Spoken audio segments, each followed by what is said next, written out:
So hello to everybody. As Dominique mentioned, I work for Spark. So I work on the team that is involved in managing what we sort of jargon-wise call the return of results, which is the communication of any genetic findings that we feel key to autism back to participants, as well as working on other various aspects of this, what we're learning from your DNA samples or participants' DNA samples.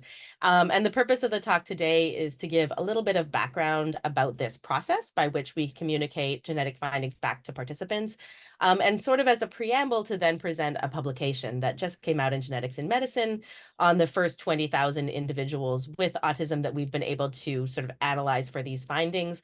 It's really exciting to be able to present these research findings that we've been able to publish back to our audience of anyone who's a participant, because that is because of you and your participation. You're involved in this, you're key to this. And so we're sort of excited to present back what we've been able to learn and then communicate to the broader research community with the aims of learning more and supporting autistic individuals and their families. So I think many people on this call may be participants in Spark and many may not. So what are we? Spark is a large national research cohort with the aim of better understanding autism in order to support, care for, and individuals with autism and their families, like I said, through supporting research knowledge. And so the main aim is to recruit 50,000 families that have at least one participant with autism or an autistic individual, collect DNA samples, and then sort of match that up with an understanding of these people. And I want to point out here that participation in Spark, the genomics portion, the DNA sample collection portion, is optional. You absolutely do not have to participate in that aspect of the study. But because we are actually going to be talking about what we're learning from the DNA samples, we do have that will be the focus of today's talk. And another thing that I think is really important to sort of share about Spark is that Spark is aiming to have volume. I think everybody on here who has experience with autism knows how complex it is as a condition. And we've learned as researchers and scientists over time that you can't just study a few people with autism. You have to study thousands of autistic individuals. And so Spark is really aiming to get a really large cohort and a large number of DNA samples. But what often happens, particularly in sort of large scale genetics, is when you get to that scale, you just have a bunch of sequences and it gets really divorced from the idea that there's people behind this. These are individuals with lives, with traits, with experiences. And Spark is really one of the things I think is so special about Spark, why I decided to work here, is that it's matching those things up. And so any of you who is a participant probably knows you get many questionnaires detailing about sort of your or your family members' medical features, and being able to sort of pair that personal understanding of what someone's experiencing with the genetic results is one of the things that Spark is really aiming to contribute to research. The other thing that's somewhat unique about Spark, so we are going to doing a fairly in-depth form of genetic analysis called whole exome sequencing, which I will describe in a later slide. The American Academy of Pediatrics does recommend genetic testing for individuals with autism. It recommends something that's a little bit broader and kind of more sketchy picture across the genome. And as many people know, I've spoken to many people who've sort of gone through over the years what they call a diagnostic odyssey. Despite that recommendation, it can be extremely challenging to get a doctor to agree to test for it, to get insurance to agree to pay for it. And as a result, often the information that we have from people who have had DNA samples sequenced through the medical system is very sketchy. And it's a little bit restricted to people that doctors have decided need it in the first place. Spark is going to be analyzing all comers, is analyzing all comers who have agreed, of course, to this part of the study, as long as the sample passes quality control. And then the last sort of tenet of the study is that we really work as a partnership with people with autism and family members, which is also can describe many of the people who work at Spark. And so this isn't just about taking information and moving on. We understand the importance and the ethical obligation of returning information back to participants who have participated at the general level, like this, showing the findings we're learning from studies, but also at the individual level when we can. And this is extremely challenging when you're at this scale, when you have hundreds and thousands of participants. And so it's been a work in progress for us, but we're working really hard at it. And we're hoping that this study and this publication also sort of provides a blueprint for other large research studies that might want to do the same.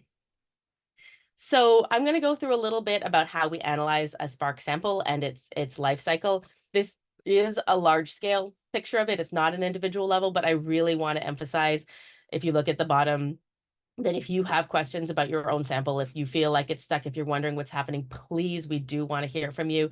If you write to info@sparkforautism.org, that sounds very general, but there's three amazing individuals I know, my colleagues, who will be reading every of these questions and answering them and probably referring them to us for information. So yeah, please do write in about your sample.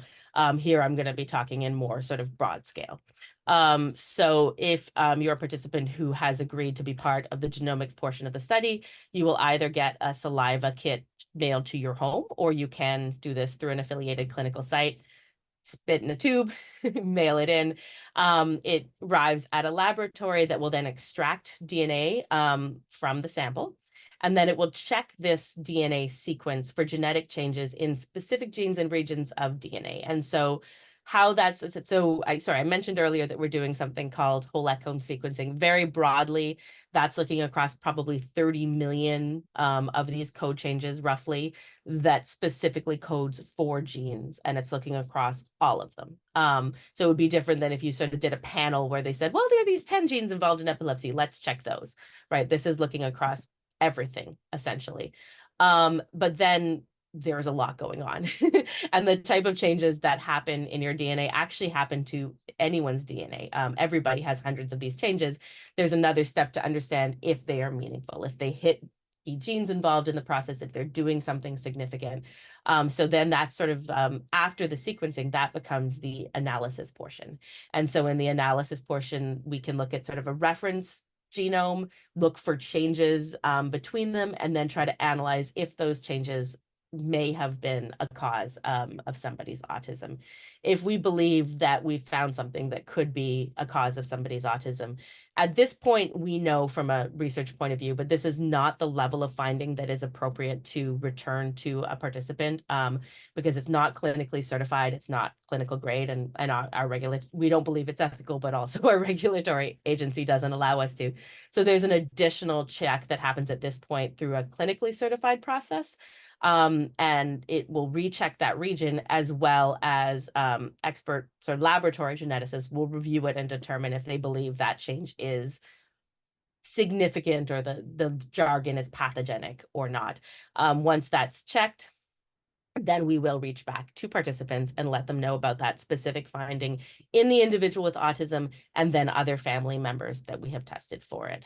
But I think it's important to know, and I'm jumping a little bit ahead here to some of our findings, the type of key results that we're identifying, and I'll explain a little bit later what that means, we're only finding these in about 9% of participants. So if you have participated in Spark and sent in a sample, there is a good chance you're probably in that 91% who we've not found something yet. We do aim to follow up with absolutely everybody. And so if at any one time, and we sort of do this on a yearly rotating basis, you haven't landed in that 9%, you will receive what we call sort of internally a no findings yet email. So it's not final. We're still looking at everybody's sequences constantly as new information is being learned.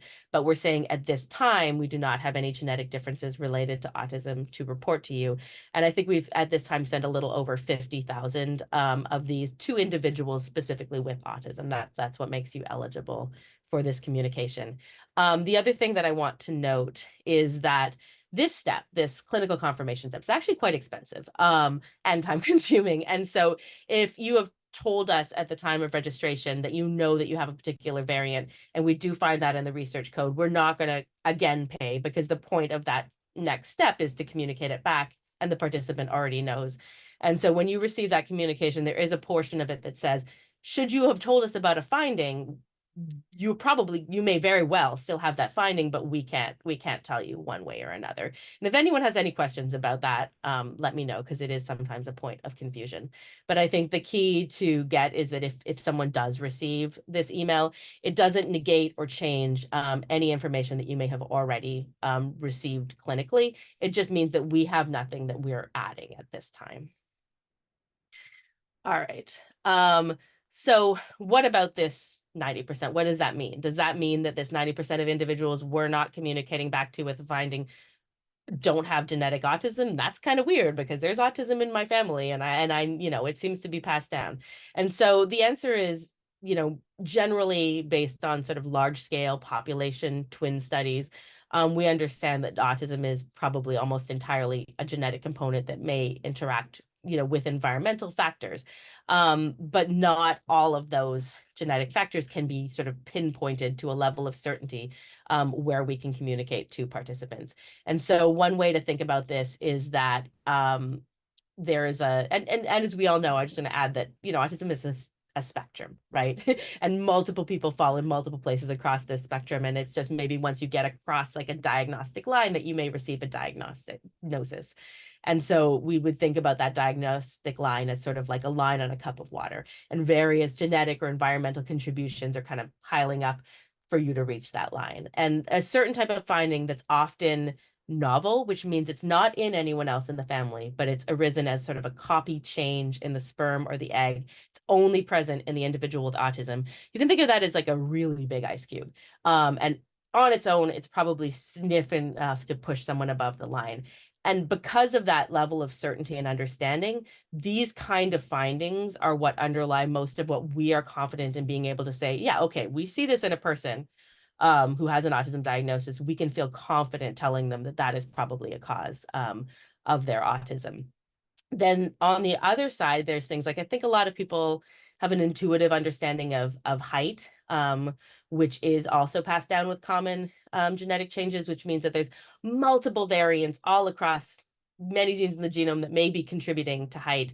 And you're kind of getting a particular group of them from each parent that may make you sort of taller or shorter. It really comes onto a curve. And even if both your parents are short, maybe if there's some height in the family, it's gotten passed down to a kid and they seem like an anomaly. And the problem with pinning, we can say in autism at a group level that these type of common findings are definitely related to autism, but because there's multiple of them in people who don't have autism as well as people who do have autism, and it's just a matter of enough to sort of reach a threshold, it's extremely challenging to sort of pin those down and say this one is involved. And so if anyone's heard of sort of polygenetic risk as a term, that's sort of, these are the type of variants that's looking at. That is not something that Spark would be returning to participants because we couldn't say with confidence that would be related to an individual's autism. And then in the middle are these rare sort of moderate effect variants where you may need a couple of them or one of them and some environmental factors.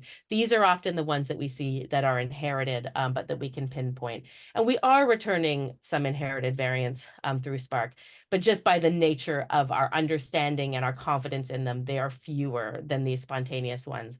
And this isn't the topic of this particular paper, but a lot of people who are participating in Spark, even if they're not receiving information about one of these findings, are contributing to our understanding, mainly sort of in this area and increasing our knowledge about autism genetics. And we did come up with a study last year in Nature Genetics that sort of pinpointed a few new of these moderate effect genetic changes.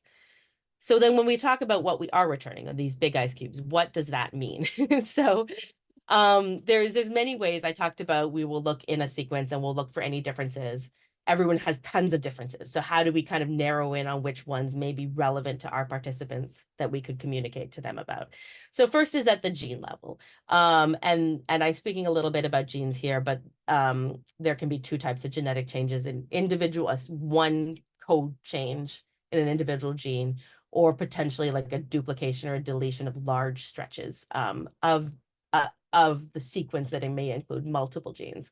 But if we look at the genes that have known associations already in the literature and sort of reviewed in expert databases for autism or another related condition such as cognitive disability, epilepsy, something that could cause that to the brain might also lead to someone's autism diagnosis. Those are the genes that we're going to be focusing on, and those are the genes that we're going to be returning results or findings in when we find them hit. And this isn't sort of just a personal choice. It's based on sort of expert curated databases. And there's about, I think, 500, 400, 500 right now that would not say we've returned every of those, but they could be if we were to find something. I spoke a little bit about inheritance. Overall, it seems like it's more these kind of spontaneous changes that we may be communicating to participants than more inherited ones, but although we are returning inherited findings. And then it is also the nature of the change that matters. And so I'm going to do, and I apologize to anyone for this as major review, but a little bit of my favorite analogy for sort of how the genetic code takes place. And so you can think of this series of base pairs that we have in our DNA, and this is sort of the output of the sequencing, is just this line of letters as a recipe. And it's a recipe that creates building blocks. And so because I'm a parent, I think building blocks, I immediately think Legos. They're all around my house. I'm stepping on them all the time. So if you think about, if one of these letters were changed, which is what's happening when you're getting a genetic variant, because of the code, for example, if this G were to be changed, you'd still have a green Lego. So it's not going to make any difference. And these are called synonymous changes. People have tons of them throughout their genome. It's not something that you generally pay any attention to. If there's basically these, and sorry, I sort of skipped ahead here, but the building blocks essentially are what are called amino acids. And they provide sort of a linear series of these amino acids, which come together and form and become proteins. And just like you can have what looks like a bunch of random bricks and create something incredibly complex and exciting with Lego, that's exactly what's happening millions of times over in your own cells. This sequence coded of amino acids is forming these complex structures that do all these, and machines essentially that do all these sort of magical things that literally make us exist. And so what happens when you change these building blocks? And so there are changes to the genetic code that can add a message that says stop adding building blocks. And so if you're trying to make a functional dragon and you stop making blocks, so you don't even make a head, you don't have a functional dragon, goes in the trash. And that's sort of considered a loss of function. That means that you have less or none of this protein that needs to do something important. But there can also be changes that change one of these bricks. Green brick becomes a red brick. And if you look at the structure, you can see how it might be meaningful and it might be not. If dragon's just missing a horn, he's still a dragon, do his function. If he's mixing this linker that makes his head connect to his body, he can't function as a dragon. He can't come together into this structure. And so these are the types of questions that are asked in terms of whether a variant is significant or, like I said, pathogenic in a particular gene.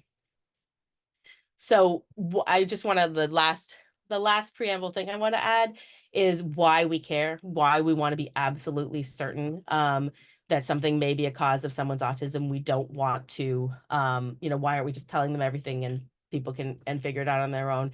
I think we're not, Dr. Wendy Chung, of course, is a clinician, but this is not a clinical process. This is a research study. And that really adds sort of a different level, I think, of obligation. We're not doctors that can follow up with a person and say, well, you have this variant, but we're doing this clinical analysis and I'm not entirely sure if it's relevant. We also can't take it back if it's wrong. And there's a lot of evidence that shows that can be really harmful if someone thinks they have an answer and it turns out it's not the answer. And so sort of for our ethical beliefs and how this should be done, but also our regulatory agency, we really need to be very confident in the results that we're communicating back to participants. So a little bit about the process itself. I think it's important to point out, and I've said many times, you don't have to be part of this. You can choose to be part of the genetics. You want your sequence to contribute to our knowledge, but you don't care and you do not want to know if we find anything. It doesn't make a difference to your life. Please don't tell me. So you say that at the beginning when you would register for the study. And if you say, click this and say, I don't want to know. If you find anything, don't tell me. We will never communicate to you again about a result. If you say, yeah, sure, I might want to know. Then at the time that we find something, you would get, or your guardian would get an email such as this saying, we believe we have found a genetic finding related to autism. Would you still like to proceed in finding out about it? And so there are two places where you can decline if you change your mind over time. And so very sort of briefly in terms of how we go through this process of returning a genetic finding. So that email that I just mentioned where we say, hey, we look like we found something. It's probably relevant to your autism. Would you like to know? You receive that as an email. It's also a task that appears on what we call your dashboard, which is sort of a main page in your Spark account where various tasks are. Often your questionnaires are there. And we're also initiating texts, actually, which you can opt into or opt out of, because we do think that that's how people tend to process information these days, as well as sending a FedEx letter. Based on this, I will say if you do want to receive a genetic finding, if we find it, it is important to make sure your email remains updated, your phone number is accurate.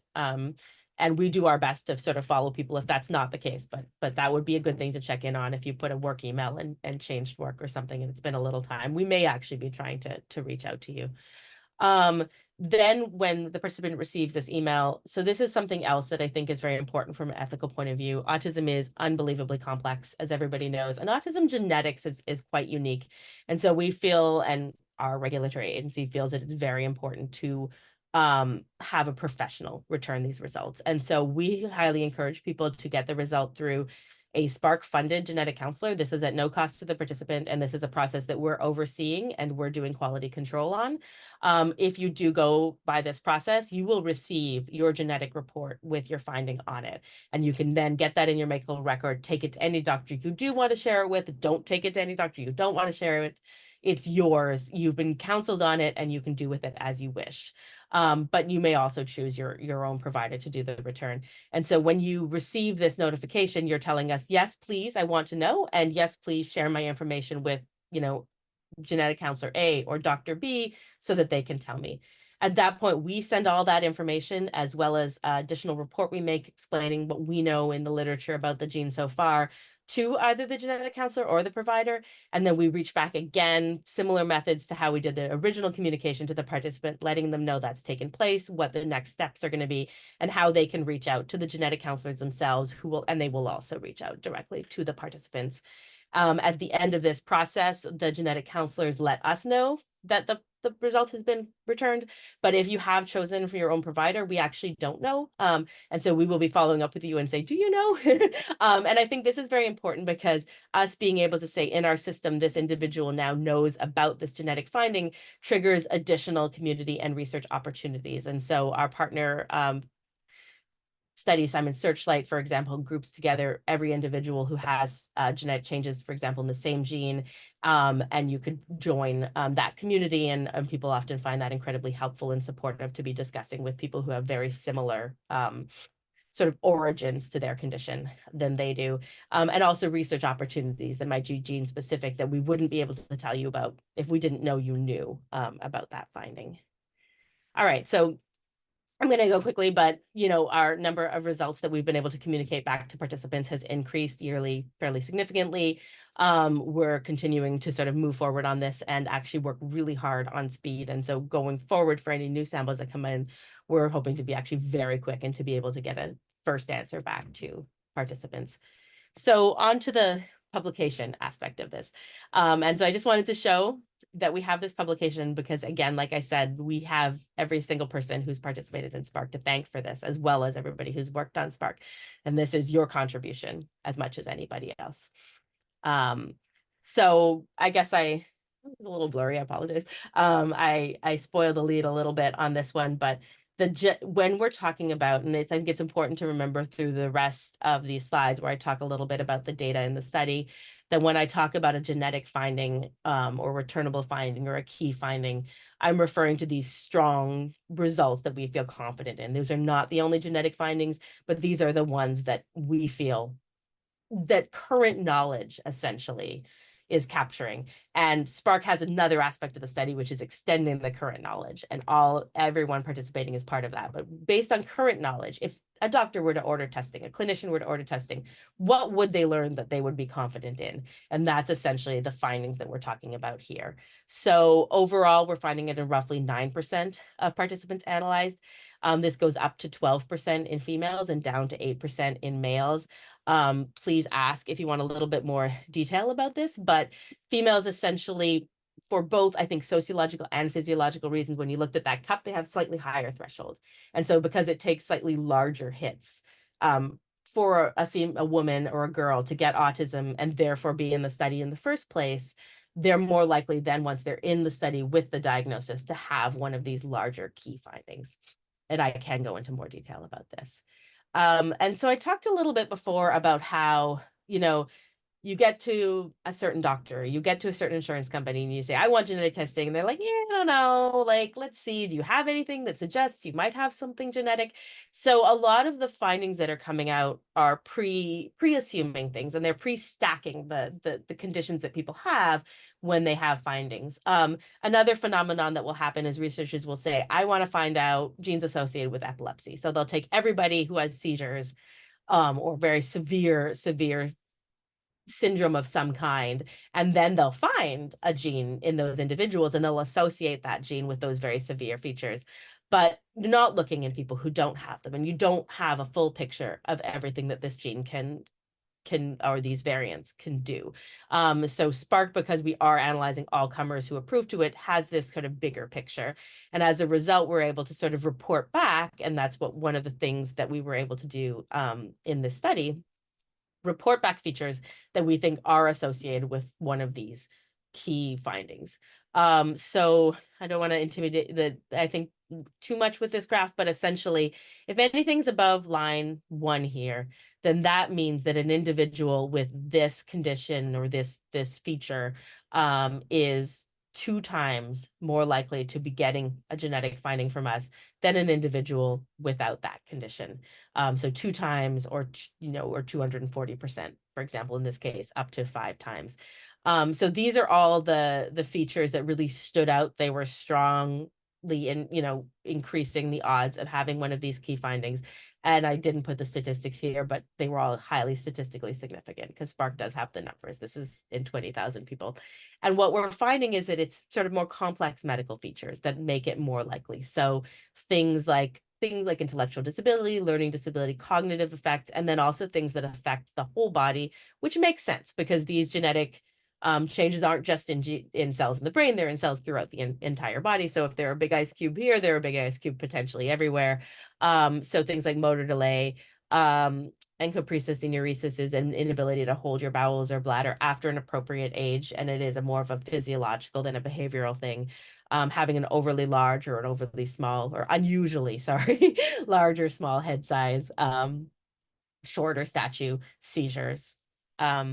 However, these are the things that don't have on their own a predictive impact on whether you're going to have one of these key findings. And that doesn't mean that someone with these features won't have a key finding, but it means that on its own, it doesn't sort of enhance the likelihood that an individual will. And these tend to be more behavioral things like ADHD, attention deficit hyperactive disorder, anxiety issues, sleep problems, and then some environmental things such as like lead poisoning or premature birth. If we look in the interventions as well, so these are people are reporting sort of what treatments or interventions they or their family member underwent.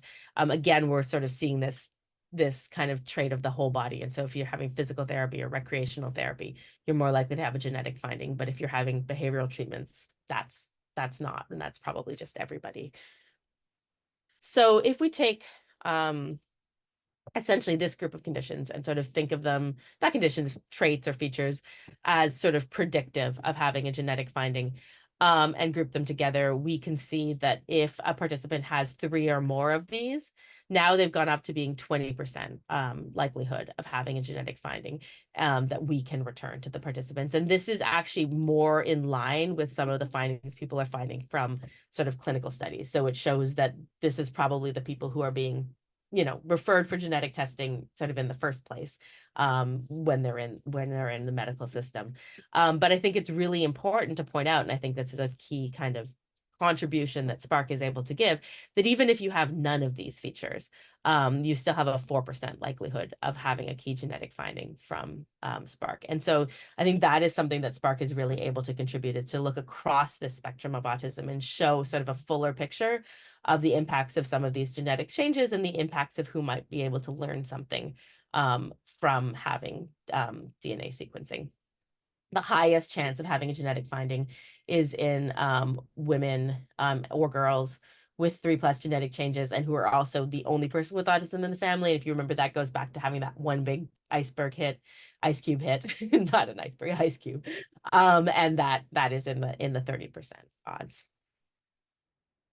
So what is Spark finding? I don't want to go to too much technical detail here, but essentially it is finding, we are returning more de novo findings, which are these spontaneous, only in one person in the family rather than inherited, but there are inherited findings as well that we can communicate back to participants. SNV indels refer to these single points that affect one piece of the code in one gene, whereas CNV stands for copy number variant, which is affecting multiple genes and regions, stretches across the DNA. And right, so you can think of the inherited more as these moderate ice cubes. I think everybody who's had any interaction with autism or who is autistic knows how incredibly complex, diverse, heterogeneous it is. On the personal level, you say if you know one person with autism, you know one person with autism, and on the genetic level, we are like, oh, it's so heterogeneous. I think that we really showed that with what we were finding from participants, 20,000 participants in this study. There is no smoking gun. There is no, oh, well, 20% of people with autism, it's because of this one gene. If we think of an individual genetic change in this context as either a gene that has something impactful that happens to it or a recurrent repeated stretch of genes, we've identified 448 different things across the 20,000 people. And 42% of these things were only seen in one person in the 20,000. So you can see this is the number of individuals, almost 200, who have a change unique just to them. This is the number of individuals who have a change that's in one other person to at most 4 other people.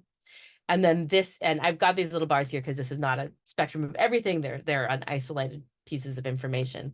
This is the most common genetic change. So if this means anything to anybody, it's a deletion of 16p11.2. It is the most common one in our cohort of 20,000 people, but that's only in 58 or 56 individuals. And if we look at that, that's 3% of everybody with a result and 0.3% of everybody with autism who joined the study.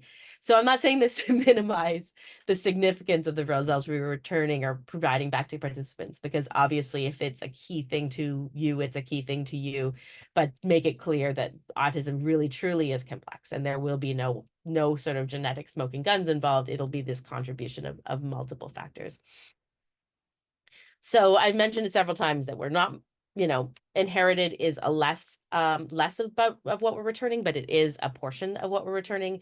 And so this speaks a little bit to the smaller ice cubes, right? And so parents who don't have an autism diagnosis, which can happen, and who don't have autism, can transmit maybe some of these medium ice cubes to their children, and then maybe with other factors, some children may be pushed to sort of present more as having autism than others. And this is shown a little bit in that the parents who pass down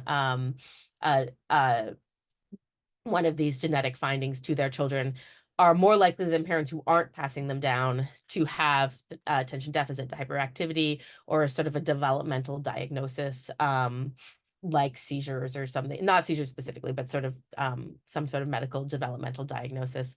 However, the parents whose children have one of these spontaneous hits, if you can think about it, you got a big ice cube happening, you have less likely to have the need to have had these smaller ice cubes in the rest of the family. They're actually less likely to have some of these features than parents overall. So we are sort of learning a little bit about how autism is passed down in families, but that's a huge part of what Spark hopes to continue learning with more information, even if it doesn't reflect the bulk of what we're communicating back to participants at this time. So why do this? I think anyone who's hoping to receive a genetic finding or has received a genetic finding can answer this question much better than I can.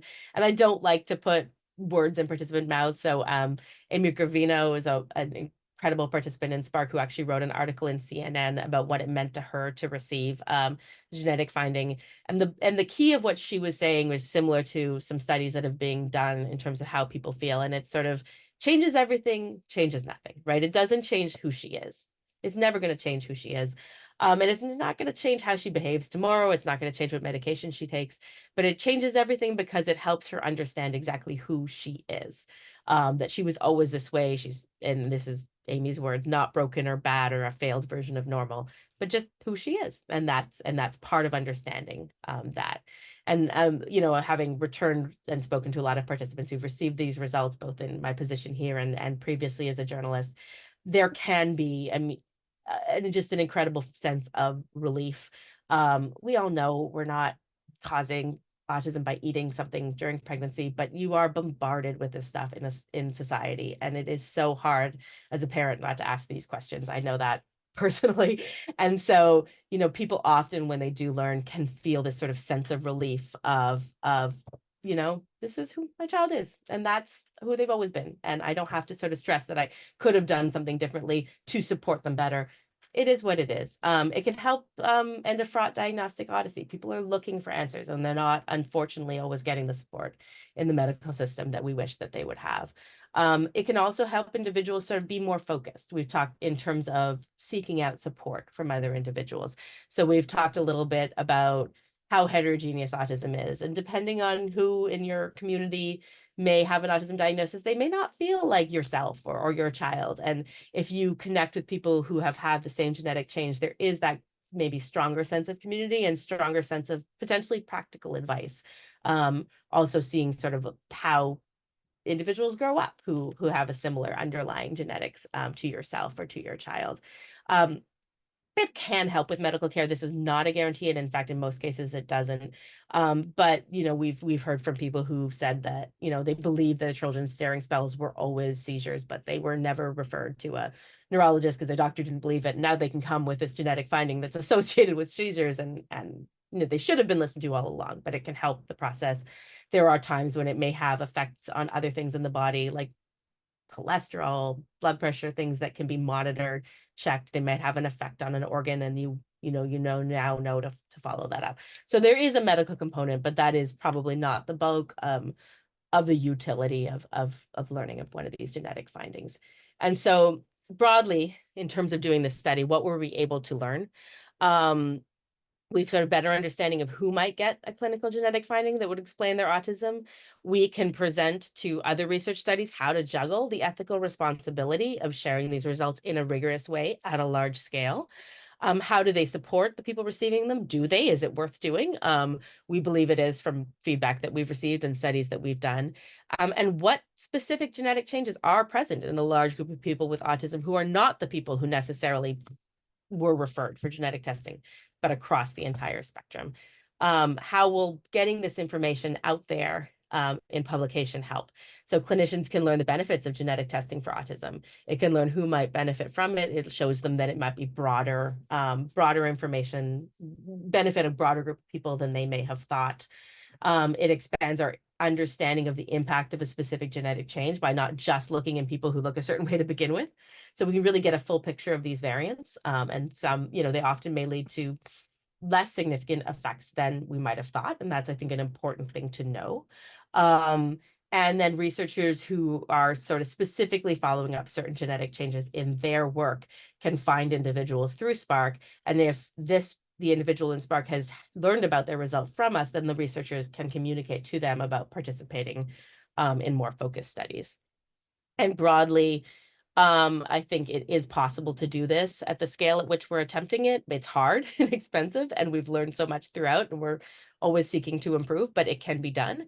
And we hope that it creates opportunities for participants and researchers. It's not fast, and we're getting faster, but we've learned that it can be tricky because research itself is not fast, right? And this begins with research and then is translated to clinical finding. And as a result, the message we're always trying to say is this is not a substitute for clinical testing. We are aware that many people will not have access to genetic testing clinically, and that is a separate issue that I feel quite strongly about, but can actually change.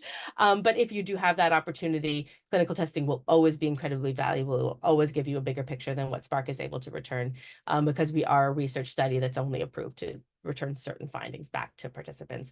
And we're not able to provide an answer or a sense of resolution for everybody, especially the people who sort of join maybe thinking, oh, well, multiple people in my family have autism, so it must be genetic.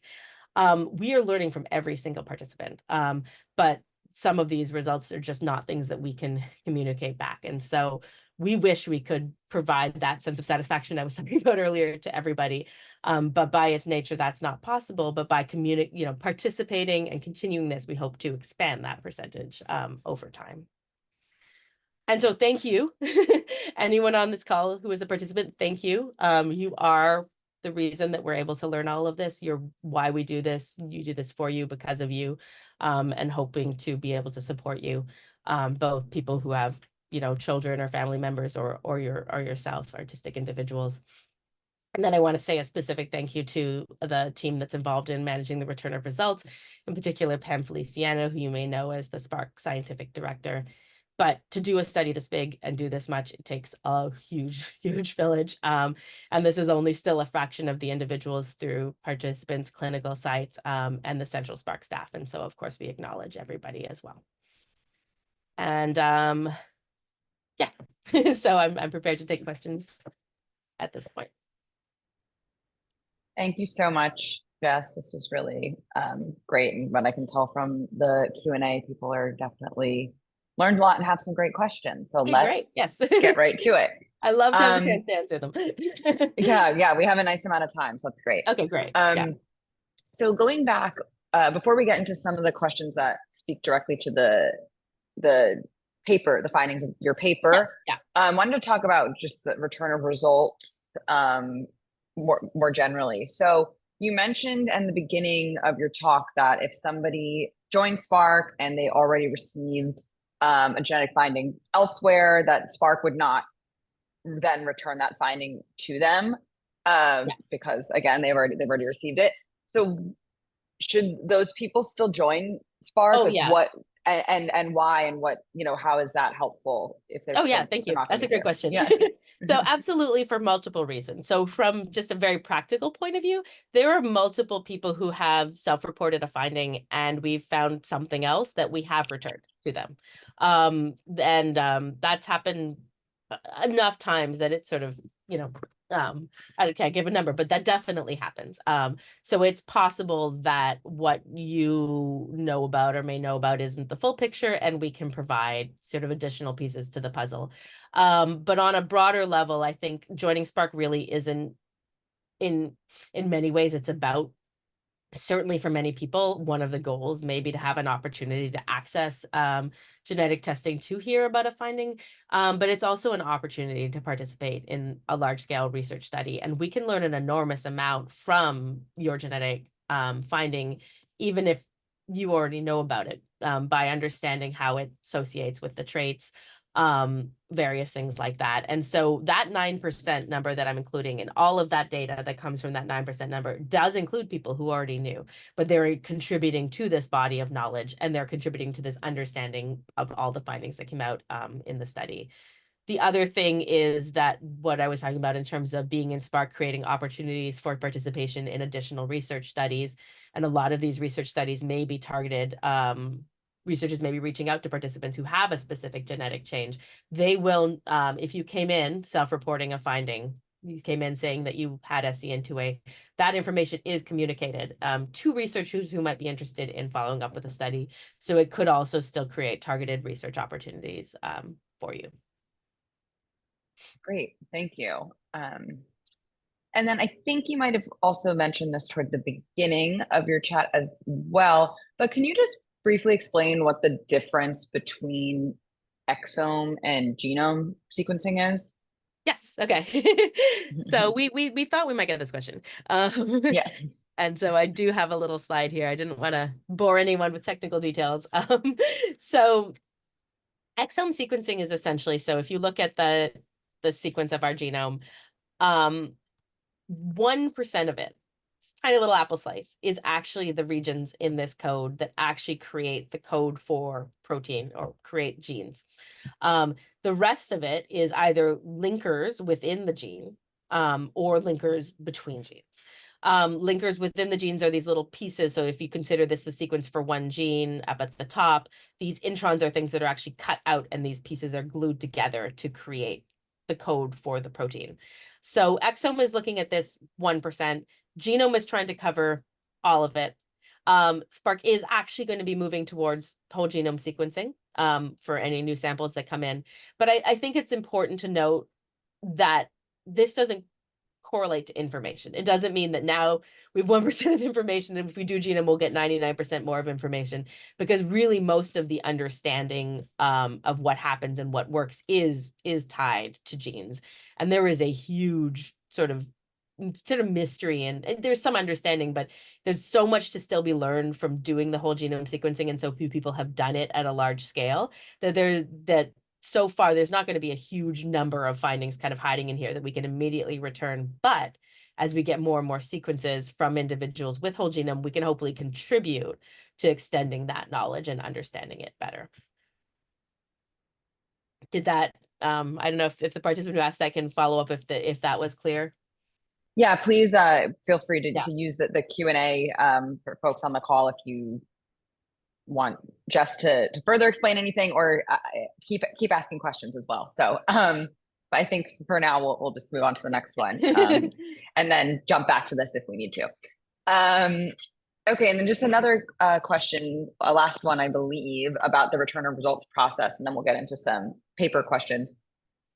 For participants who perhaps joined a few years ago, or maybe all the way back in 2016 at the beginning of Spark, and provided their sample then, is the return of results process still the same? Is there anything that they need to be doing for their process or excuse me, for their sample to, continue to be sequenced, or are they just done?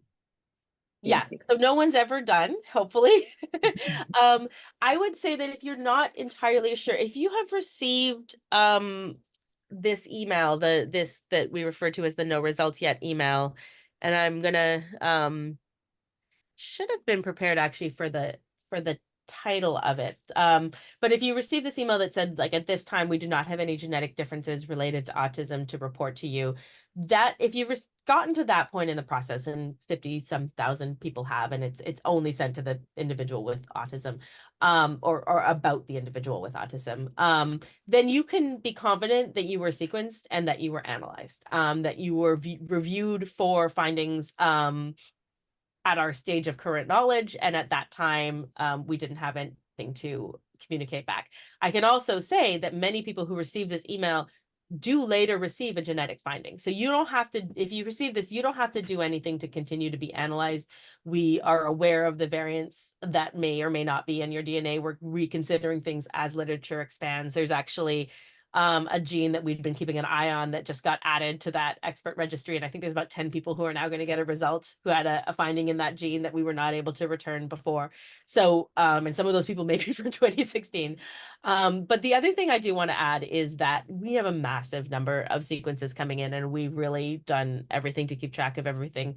But please reach out to that email that I gave, and let me find it. I would here, info@spark.autism.org, to just ask where your sequence is. And there are some people we're trying to sort of get some additional information about that we may need new samples from. And so to make sure you're not in that group, I would highly recommend you reach out. We really don't want to give up on anybody. We know, it really is important. I will spend hours sometimes trying to figure out for one individual. So it can be hard to balance between one individual and the fact that there's tens of thousands, but that really is what we work hard to do. Great. And just to sort of reiterate that quickly, I know we have a lot of amazing questions coming in. We're going to get through as many as we can. If we don't get to your question, and it's of course related to this process, use that same email that's on the screen, the info@, you can send your questions about the return of results process there, if they're not answered live today. But we're doing our best. So I'll give shorter answers, maybe. Sorry. No, I think it's fine. I think it'll be good if we go into the paper a little bit too, though.